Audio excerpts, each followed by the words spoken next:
पतंजली योग सूत्रामध्ये 5वं सूत्र आहे, वृत्तयः पंचतयः क्लिष्टा अक्लिष्टा. म्हणजे ज्या आपण वृत्तीचा आपण उल्लेख केलेला आहे, तर त्या वृत्ती ह्या 5 प्रकारच्या वृत्ती आहेत. आणि त्यामध्ये काही वृत्ती आहेत त्या आपल्याला त्रासदायक आहेत आणि काही वृत्ती आहेत त्या आपल्याला त्रास नाही देत.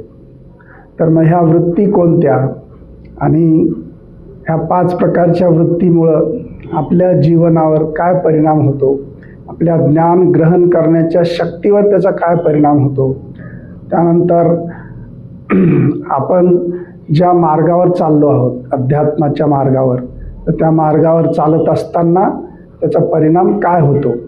कारण काही आपल्याला त्रास देतात काही वृत्ती आणि काही वृत्ती आपल्याला त्रास नाही देत.